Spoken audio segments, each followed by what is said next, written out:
So the first person, the first animal that we're going to deal with is the lion, okay? And so we'll call them the L people, and that's just because the word lion starts with an L, okay? Now lions take charge. Even the name itself, we already know that it does not matter where it is. The lion is the king of the jungle, okay? So lions will always take charge, okay? They are assertive, they are the go-for-it people. It does not matter if a lion here, if a person who has got the lion personality here, they will always go for it. They are go-getters, you know? Of course, they are fierce. You know, we know lions are fierce, and that's who these people are. You know, they are fierce, and they are fearless. You know, they don't care. They can take on anything. You know, and sometimes we will notice that there are some children, they are just go-getters. Nothing bothers them. Last Sunday when I was doing children's church at our church, there was a child who, he answered all the questions, until I got to a point I said, okay, whatever you're saying is correct, but let somebody else answer, you know? Let somebody else be able to answer. And he was actually answering the question, telling the story. He didn't know part of the story, but he didn't care. He still went ahead and explained everything. So that's what lions are, okay? They are the ones who are, like now, if you're in a home, they're the ones who are ruling the home. Whether they're 2 years or 3 years, or 5 years or 6 years. You're the adults in that house, but they're the ones who dictate what happens in this home, okay? Those are lions for you, okay? They like leading, and they like being in charge. And they even like being in charge of you. So you're there, and you're an adult, and you're thinking, you know, you're the one who's in charge. No. They want to be in charge, and they also want to be in charge of you, okay? When you watch the lion children, and for example, they are at a home and their friend comes over, the first thing they'll do is they'll greet their friend at the door, and then they'll tell them, I'm so glad you're here. And then after that, now let's get moving with all the things that we have to do. You know, and they are so ready and they are so eager. When a friend comes in, of course, I told you I have a daughter who's like that. Oh my goodness. This child, the friend will come in and they have all these things planned for them to do. Nothing much, but there's just a plan. We are doing this, we are doing this, we are doing this.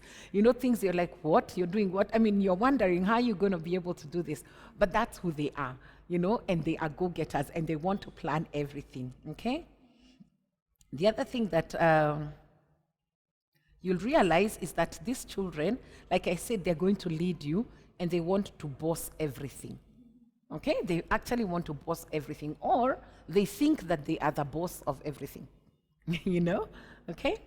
So, and most likely they will grow up to be bosses. You know, they're the ones who are, they are such go-getters. Even in life, they will grow up to be bosses, okay? You rarely need to motivate the lions. Just point the direction and they will go towards it. All you need to tell them is, this is what we are doing, and they will run with it. You understand? There's not a lot of planning, there's not a lot of trying to coerce them and tell them what they need to do. You just point towards what they need to do, and then they'll do it, okay? When they are adults, nothing is impossible for them. Even when they are kids. The moment you tell them, I think it's impossible for you to climb up on that chair, that for them is a motivator. You understand? When the moment you tell them it's impossible for you to do that, they're thinking, now for sure I'm going to do it, okay? They're the ones who, like, for example, they think stoplights, you know, the red lights that say stop when you're driving in traffic, they think those red lights are from the devil. They will just keep passing and going through the red light just to make sure that the car is still moving when they are going. That's who they are. They're the people who you're wondering, wait, you can't see that light is turning amber, it's turning orange, look, it's going to turn red. They have already gone, you know, they're thinking, why are we wasting time here? I think most matatu drivers are lions. There's no way you can get into the matatu industry and not be a lion, okay? But there's also another negative thing that can happen. When the strength of the lion is pushed, okay? So when you push it out of balance, okay, they become very strong or assertive and intense with their words and actions. They can be so intent on a project that they communicate that the project is more important than the people who are involved in it. Okay? Now, these are the people when they're doing a project where they can drive you.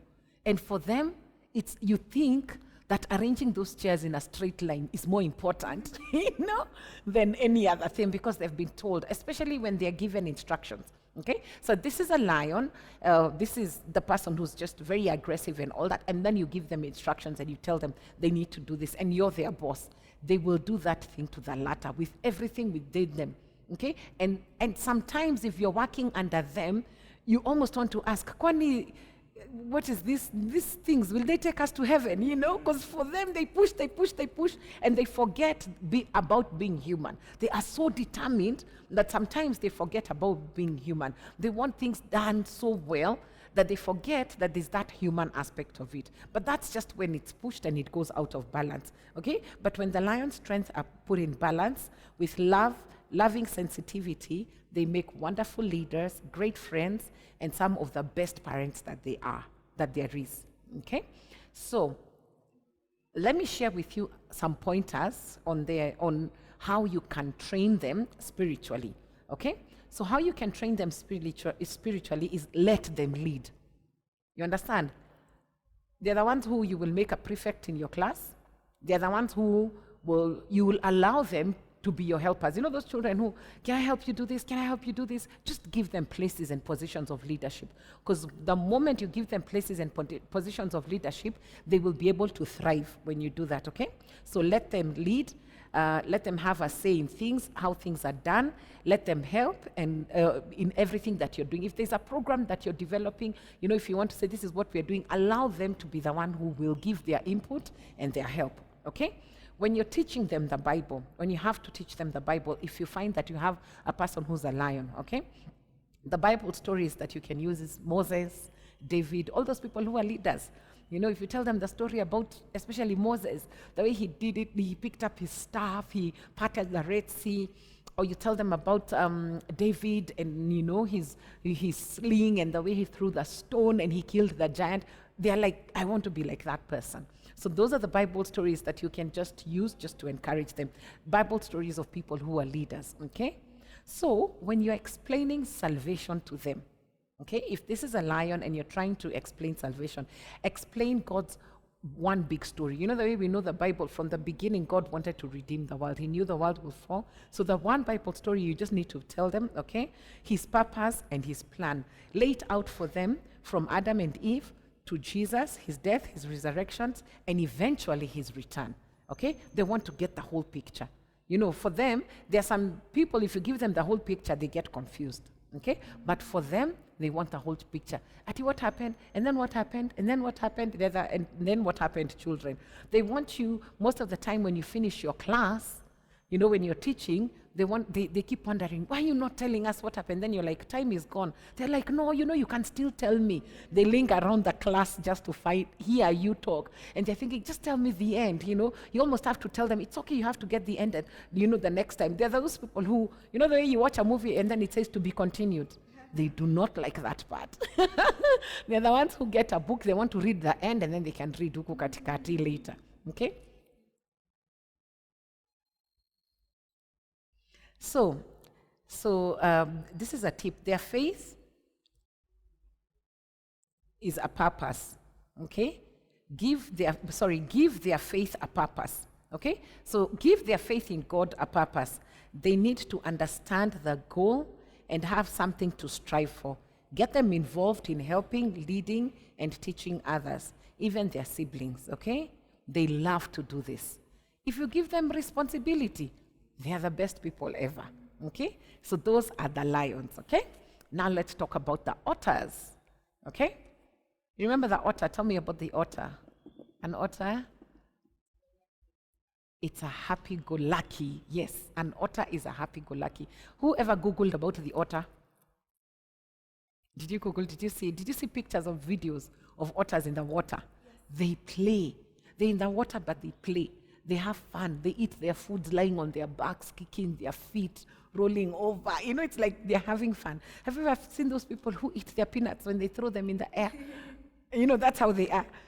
So an otter will eat their peanuts, throwing it in the air, while a beaver on the other side, who's so intense, They're thinking, now the peanuts will fall down. Now the whole place will be untidy. Now somebody will...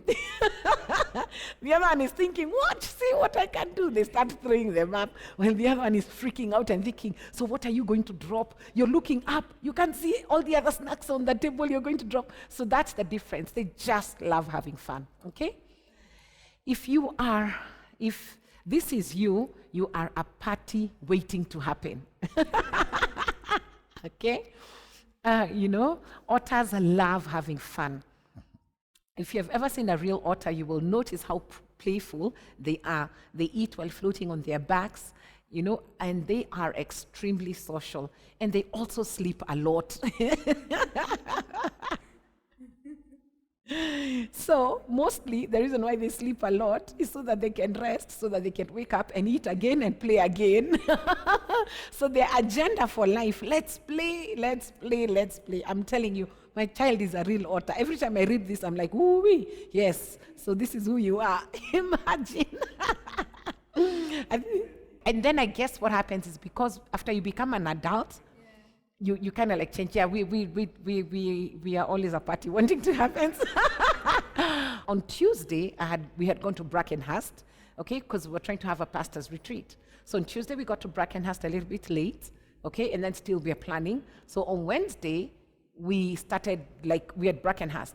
And by the time, I think it was mid-morning or 11, I had already done 5,000 steps, no, 7,000 steps, Can you imagine? So you can imagine how much I had walked around, in that whole place, okay? So I was so tired on Wednesday. And then on Thursday, we were still at the place, finishing up. Then we had a lunch meeting. And then by the time we got home, it was so late. I remember going upstairs and thinking, I'm so tired. I need to just wash up my face and go to bed and wash up, And then, so that was on Thursday. So on Friday, I was in the office trying to do a recording, what is going out on Sunday. So I was on my feet the whole day, okay?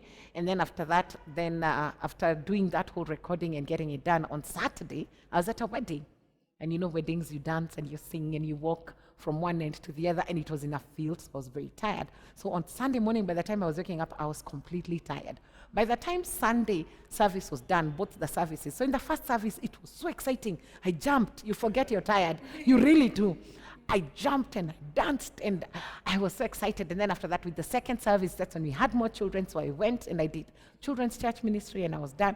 And I was going downstairs and I'm like, you know what? I'm getting into my car and I'm going home to sleep. That's what I told myself. I'm going home to sleep because Monday I was having another very busy day. So I enter my car, I sit down and my feet rest. Then I ask my sisters, where are you guys going? Because both my sisters come to church. Where are you guys going? So they just said, we are going home. So I said, see, then you come to my house. So that's how they ended up in my house. Then my husband said, oh, they're coming to our house. I'm going to the supermarket. So we put people in cars because now they have three kids. So we are many like this.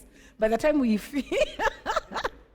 So I got 4 kids. My sister's got 3 kids. The other one has got 3 kids. And then so now my husband went, and then we also invited a friend over. So we get into the house and it's cooking time. So my husband is asking, is there food? I'm like, don't worry. There can always be food. We can find food. We can't wait. So I went and I had some food. I had some rice. I had some green grams. I had some beans. So I puzzled all of them. I added 2 cups of rice.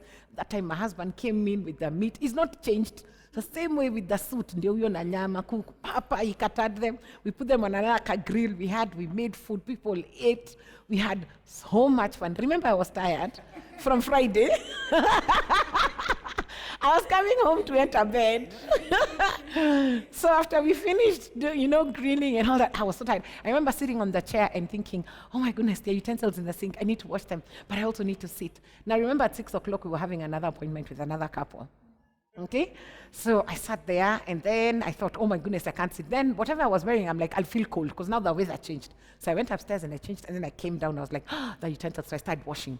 Now then you wash plates. Now think about it. Us guys are 6, plus my mom and the lady who takes care of my mom. So in the house altogether we are 9. Okay, then plus my sisters and their children.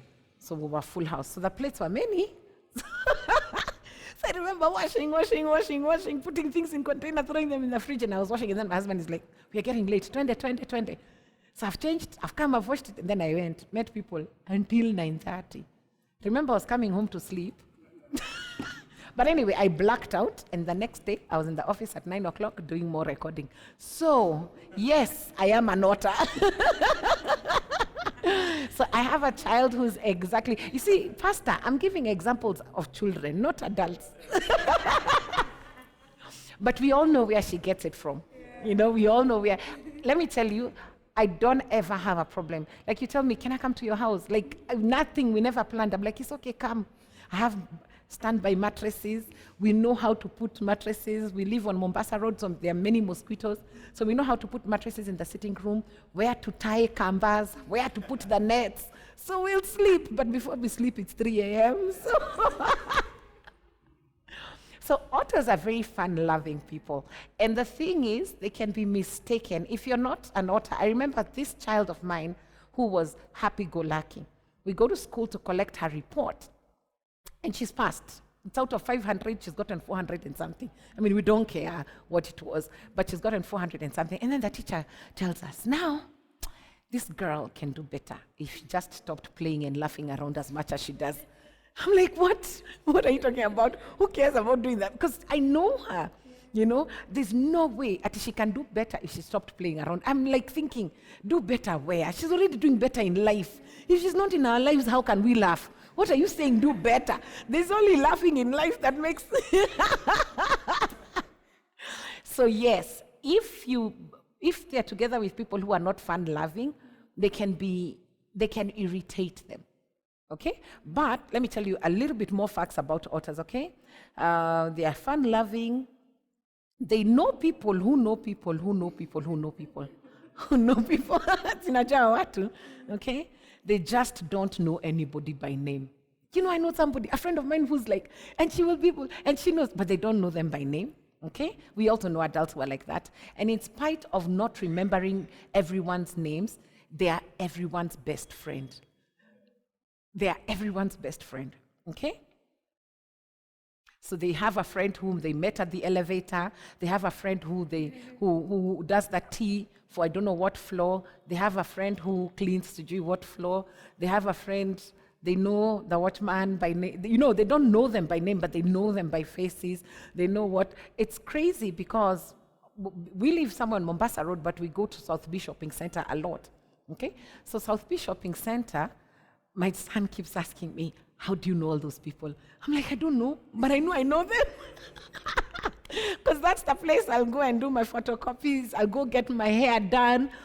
When I stop to get my hair done, there's a guy who will come and help me park. And then he'll ask to wash my car. And then he has a brother. So funny enough, even the other day, I think at the beginning of this month when I was getting to do my hair, I left the car down there. And then I was telling the guy at the salon, okay, I've left my car down and one of them is washing. So they're asking who. So I said, I don't know. I know they're brothers and they look alike. So they asked me, is it Sila or Siju? I said, I don't know their names. You know, but I know they're washing. Then now they looked and then they said, Uyo is Sila. So now I thought, maybe I'll remember. And maybe I might not remember that is Sila after a while. But that's just how it is. You know everybody. You're friends with everyone. You know, I've come here 3 times now. I know the ladies down there. You know that there's a guy and there's also. So when I'm coming in, hi, the way they're greeting me, it's like they know me, but that's just because I greeted them and I knew them. So I'll know, if I park my car here, I'll know that what he. And then if I meet them in another place that is not even related to here, I'll remember. I don't remember where I met you, but I know you from somewhere, you know. Okay? So otters usually are not into details, okay? In school, they often start to do their term papers on the night before. It is due the next day. Usiku, that's when they remember. Nowadays that my children are doing online classes, I hear a child saying, this is Sunday night. Oh my goodness, I haven't finished my work. And it's due at 11:59. Because it's a timer, you know, it's the computer. So I'm like, so when were you given this work? I think on Monday. What? It's Sunday. That other Monday, like 1 week later. Yes. So that's how they are, okay? Because they are so busy building relationships. So they can't remember to do their work, okay? You know, like lions, their strengths can also be pushed to an extreme. And when their strengths are pushed to an extreme, they have a tendency, their tendency is to be late or to put off things that they to put off doing routine things. Okay? But they need to have a balance. They need to be more responsible and understanding that their lateness actually puts other people in trouble. Okay? And because of who they are and how late they are, it actually gets other people into trouble. Because now, if my daughter tells me at 10 o'clock or at 11 o'clock that I have a paper that's due tomorrow, that's due at 11:59, do you know we sit up with her? Then I keep asking her, Mom, what is this we are doing now? Why are we doing this at this time? But we are doing the paper with her. You understand? So now for me, at that time, nilikuwa nataka kulala. But here I am. Why are we doing homework now? Mom, now why are we drawing these things? Why am I? Or they call you in the middle of, I need a mathematical set. I'm like, but I bought one. Mom, I don't know where the protractor is. And I'm needing a protractor. And I think the campus spoiled it. So now, we are with my husband somewhere where we are there trying to beat corners to enter some supermarket or some place to buy a mathematical set for homework that was due on Monday. You're like, what are we? For homework that was given on Monday, and today is Sunday, and that was supposed to be have. I don't know how to draw an isosceles straight. What is that? Hey, the questions that you get. But one of the things that you need to do is to give them structure and tell them to follow it. Okay? If you give them structure and you ask them to follow it, it helps. Okay? We took my daughter to a school where they were free to do. You know, it's you to read. It's you to push yourself. It's you to do whatever. By the time she came back home, we were like, we are done. You're not in that school anymore. Like, we chucked her. Because I asked her, so, where's your chemistry book? She said, okay. Did you write notes? Yeah, the teacher told us to write notes. Did you write? Yes. Ebu show me 3 pages. 1 year later, what are we saying? I'm so serious. I know right now we can laugh, but at that time it was not a joke. I was horrified. I was like, what are we doing? My husband was, I think when it hit my husband, this is what has happened. He was like, oh my goodness. And we realized, let me tell you, for her, she needs structure. But the only reason why we took her to this school is because she's so sweet. She's so sensitive. She's so happy. You're like, you don't want her to get a system that will We don't want that. So we were trying to take her, hey, Wapi, if you do not give that girl a schedule, it will not work. So for her, you have to tell her, wake up in the morning at 7. After you wake up at 7:05, get out of your bed. At 7:06, go to the bathroom. That's how you need to tell her. At 7:07, remove your clothes. Like, don't go to the bathroom and zuba the mirror, because she will. Remove your clothes. Then enter the shower and take a shower. When you're done, collect your clothes. Put them in the laundry basket. Dry yourself. No, go to the bathroom with your towel. She never remembers. But you see, when you become an adult, you give yourself. Like, for me, the only reason why I'm able to do what I do best is I have to get myself into a routine. I tell myself, it does not matter. Come rain, come sunshine. When I get out of bed, I will enter the shower. Especially if I'm at home and I'm not going anywhere. Because if I don't enter, I might not enter it until in the evening. I'll get so busy. There's so much to be done in life. I will get so busy doing other things. So I have to tell myself, come rain, hata kufanyike nini. Nikiamka hiyo 6, I wake up at 6. I will wake up at 6. I will enter the shower and I will take a shower. Brush my teeth and dress up. I dress up and wear makeup. Hata kama I'm in the house. I dress up kabisa like I'm going somewhere. Because if I don't do that, ole wetu. Si ole wangu, ole wetu. I'll be a disaster to everyone. But you see, because I got myself into a routine, it helped. You understand? And that's what you need to do for them. For them, it needs to be a routine. When you're having class with them, because you know that's how they are, you need to just give them an instruction. When you come in, I want you to come and sit on that chair. Okay? Or you change. Like, those are the people who, when you bring kids into a crowd, you give them instructions. Or you either put them together, group them in the same table. Number one, it's good to group them in the, because if you don't put them in the same table, they will always come out from that table and go there to the people who are making noise like them. So just put them on one table. There's nothing wrong. Put them there. Wapige makelele wote pamoja. So put them on one table, and then when you go to their table, it's like you're making them look special and important, and you start telling them, now, when you get on your table, this is what I want you to do. Okay, so you give them instructions every time they get, so that way you don't get trouble with them later. And then when you come back to them, it'll even be easier for you to reprimand them. Because you ask them, did I tell you to do this? Then they say, yes. Did you do it? No. Okay, let's do this. Let all of us do this. Then, of course, they'll keep telling on each other, this one is not doing what is. Yeah? With added structure, their sensitivity can be a tremendous asset, especially when they serve as spiritual leaders in the home or even in a ministry. Okay? And I think that's what makes my husband such a great spiritual leader. He's, an amazing person. When I met my husband, when we were going out, I laughed and I laughed. And every day, every single moment we met, it was just laughter. It was just, because that's who he is. But he's those people who, when they preach, you just laugh. You can never sleep in his sermon. Even if you tried, he'll scare you out of your sleep somewhere shouting or laughing. He actually did try, And that's why they are very great spiritual leaders, okay? So let me see. Emphasize relationships with God and others. That is what interests them. To them, it's all about people, okay? So these are pointers about authors. So you need to emphasize their relationship with God and others, and that's what interests them. To them, life is about people. When you're training them spiritually, vary authors' their spiritual training and make sure that you put emphasis on fun. If it's not fun, why are we doing it? For them, that's how it is. If something becomes a routine, they lose interest. They need to learn discipline, but that's easier when they are having fun. Okay? My daughter can wash the dogs. Okay? But washing the dog, it's a discipline. Like this time, every 2 weeks, you have to wash the dogs. But what is washing the dogs? Water, soap, pan, water, spraying, pipes, water everywhere, shots, pouring water. By the time she's done, the whole compound is wet. But see, the dogs are washed. You understand? So for her, if it's fun, she'll do it. If it's routine, she will lose interest very quickly.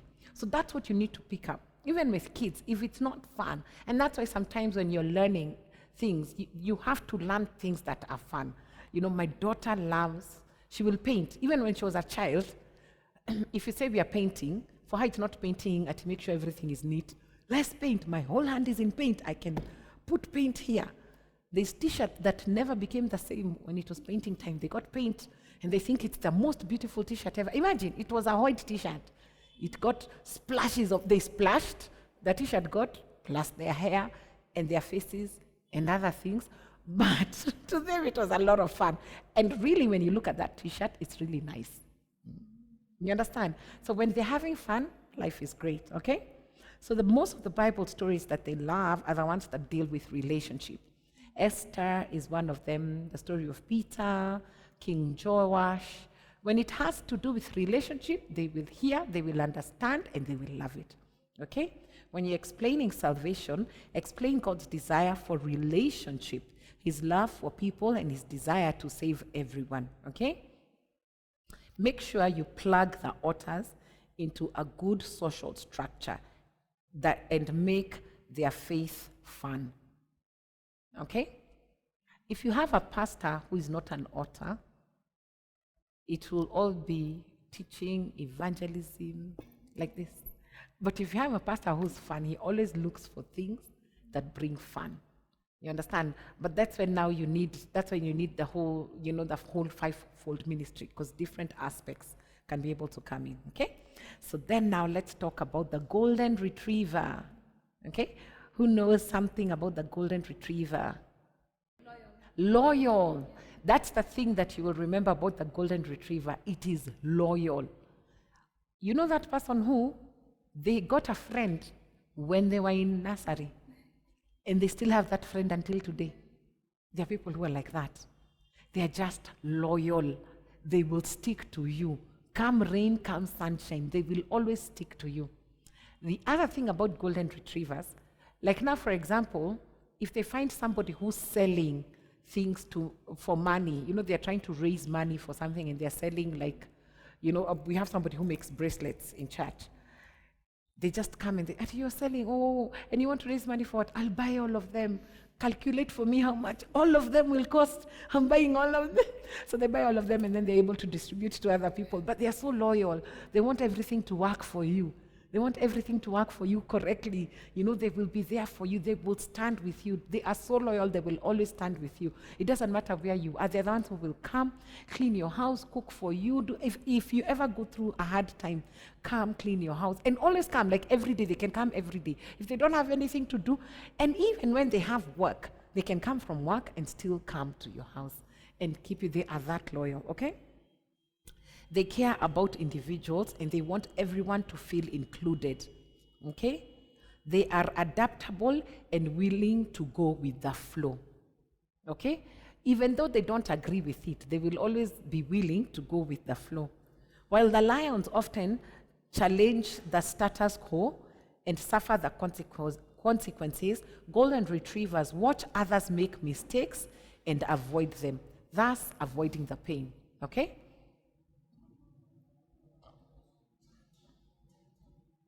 When they are older, golden retrievers can be called on to put out fires. Kofi Annan is a golden retriever. You understand? He's able. Have you ever met people? Manze, the situation is bad. Everything seems to be going chaotic. But when they come into that situation, everything just calms down. Everything is just what it needs to be. That's who they usually are, okay? So when they are older, they can be called to put out fires and make those around them feel loved and accepted. But these children have their feelings easily hurt, okay? And parents and teachers, they need to note that if you have golden retrievers, they are sensitive and their sensitivity can mean that they soak up the friction, either, bad things that are happening around the home, or even if there's tension between people, they know it, they see it, and they soak it up, okay, like a sponge, and they take it in, and they're trying to resolve, okay? I remember one time meeting a girl who was 10 years old, and she had bad ulcers. Like, the doctor is looking at this child and thinking, how can you have ulcers at 10? Okay? But their parents were not together. The dad used to really bug the mom, and she could see that, and she could feel for the mom, and she was trying to take care of the mom. Remember, she's a child and she's 10, but she's trying to take care of the mom, and and they take on a lot of responsibility. The same way they care about people, they also care about you. So when you're around them, you will always know that they are concerned, and you always have to come back and ask them, are you okay? Then they'll say, I'm fine. Then you just have to keep kind of like prodding and saying, okay, I know you're fine, but what are you thinking about? Most of the time when you ask them that, what are you thinking about? Or you sit down and you observe, or you listen to what they're saying. They'll say, when this person did that, they're the ones who are concerned about children who fight, and even after they resolve their fights, she'll still come and say, I think they're hurt. You need to go and find out if they're really hurt, and that's how they are. They are very sensitive, okay? So golden retrievers are very loyal, okay? And they are also very sensitive, and they can carry the emotional burdens for other people. And the crazy thing about this is they carry those emotional burdens for long. You look at a child and you're thinking, what? Something happened to you when you were 6 years old and until now, or something happened between your parents when you were 6 and until now you're still carrying it and you're older. You don't need to, but if you look out for them, you'll be able to resolve and almost alleviate that burden that they have in them, okay? So when you're approaching a golden retriever, one of the key emphases is emphasize God's personal love and care for them and the world. So if you tell them that God loves them and God loves the world, okay, that's one of the ways that you can be able to get them. Love and accept the individual and care for their hearts. Okay? So what you need to remind them and to tell them is that God loves them, God loves everyone, He cares for people, and He also cares for their hearts. Okay? So when you're training them spiritually, okay, put emphasis on the relationship with them. When you are doing this together, they will feel safe, and it'll help them to take part eagerly. Okay? So the one thing that you need to do is the relationship with them is very important. I have another daughter who, for her, mom kiss, mom hug. I mean, she half of the time she looks tough from the outside, because she's so outgoing in school and everything. But she's the child who, if you leave without kissing her, what have you done? Now that's the child who she will come, you're in the house, and she'll hug you. Then I say, are you okay? She goes, random hugs, random kisses. That's how she is, That's when you realize, where? Yeah. So for them, you have to teach that God loves them, and he accepts individuals, and he cares about their heart. It's a matter of the heart. Okay? Put emphasis, when you're training them spiritually, put emphasis on your relationships with them. When you are doing this together with them, they will feel safe, and they will take part eagerly. They need the context of personal relationship. Okay? So the stories that you can use from the Bible are of people who cared. For example, the Good Samaritan, when Jesus was healing people, Paul and his missions, and how he helped Jesus, and also, how he helped people to know about Jesus. Okay? So when you're explaining salvation for them, when you tell them John 3:16, and emphasize on the fact that God loved the world and that he gave Jesus as his son. Okay? Love for them is always about commitment. Okay? So the other way you need to help the golden retriever is to establish right relationships. Lead them in prayer and care for them. Let them help in the church, nursery, and make faith a caring faith. Okay? So you remember, for the otters, faith is fun. Okay? For the lions, for them, it's about them being this purpose. Okay? So for them, it's purpose. For the other ones, it's making it fun. For them, faith is about caring. So if faith is about caring, they are fine. Okay? So the other group of people that we talked about is beavers. Okay? So beavers are very, very detailed. Beavers are very, very organized. Okay? If a beaver builds a dam somewhere, if this is a stream and it's going around this way, and they build a dam, because that's mostly what they do, they build dams with wood like trees and twigs. When it builds a dam, that dam is so intact, don't even try and think ati siku moja the river will pass through. You either blow up that dam or you forget about that stream that was passing there, because they have intricately done that dam that you can't break it. It's like something that will stay there, it will be established. So they are very, very detailed, okay? They are detailed and they do things right. They tend to start and to complete very few projects in a year, unlike the otters who start thousands and thousands of new projects or hobbies each year, and then they let the beavers finish for them. There are those people who think, I want to paint this house. They start halfway through, they're like, I'm done. Somebody else will come and complete. They can't finish a task, They can start building and never finish, okay? But beavers will make sure it's done, and beavers will make sure that it's complete, okay?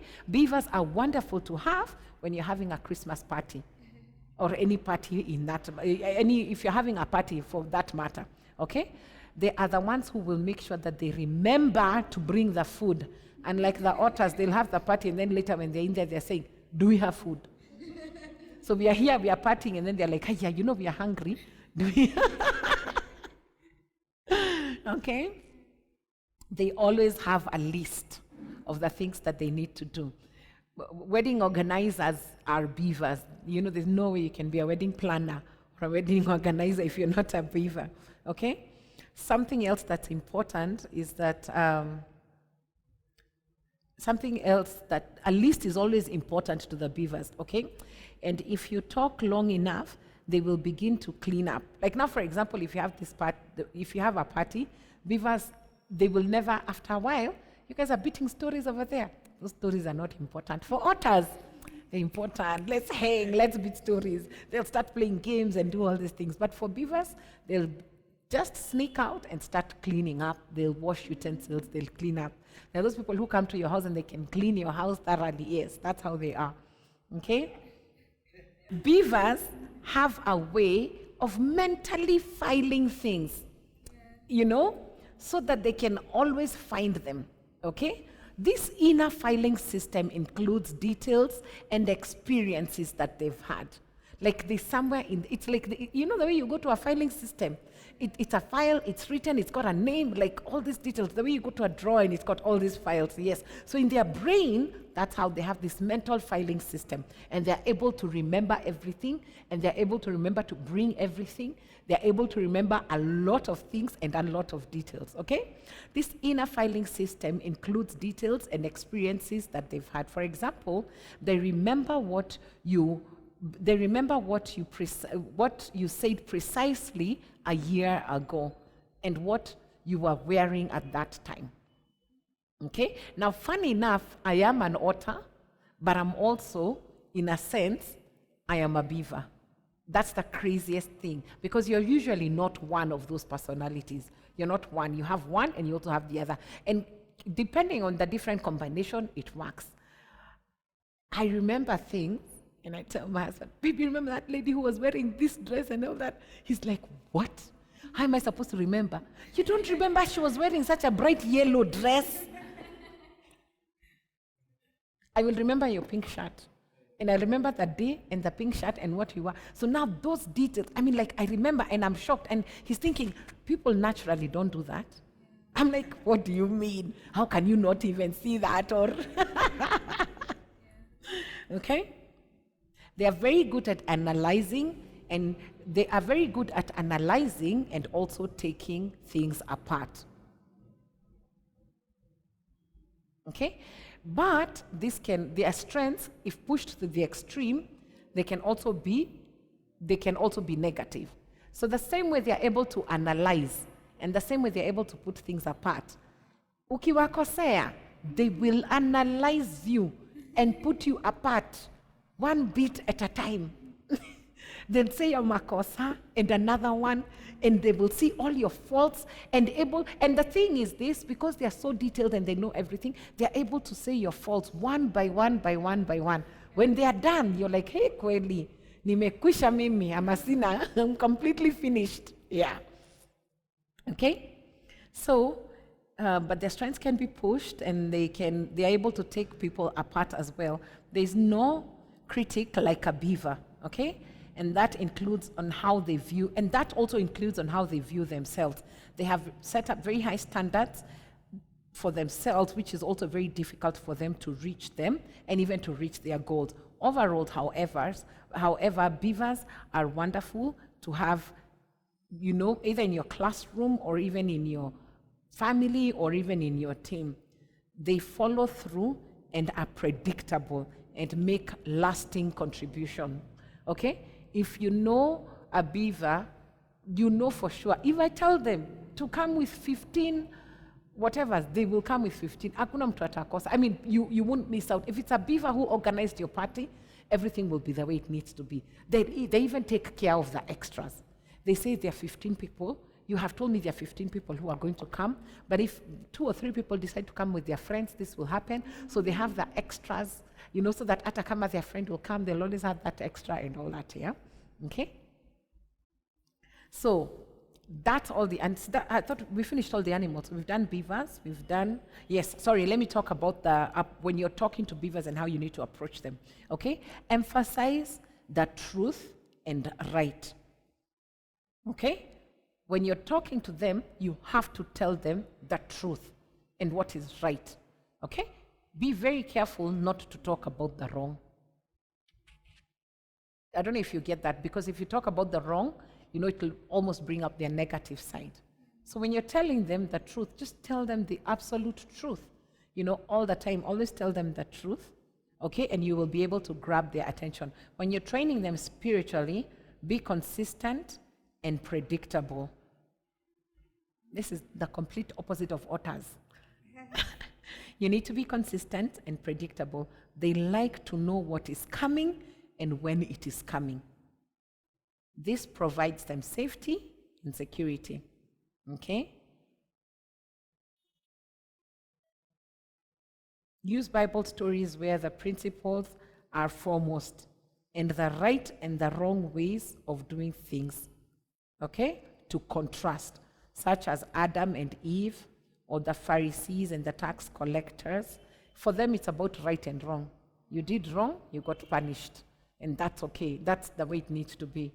You did the right thing and you were rewarded. And that's how it needs to be. It's about right and wrong. Okay? When you're explaining salvation, explain the ways and hows of salvation. Beavers want to know the details. They want to know what is truth. They want to know what truth is based on.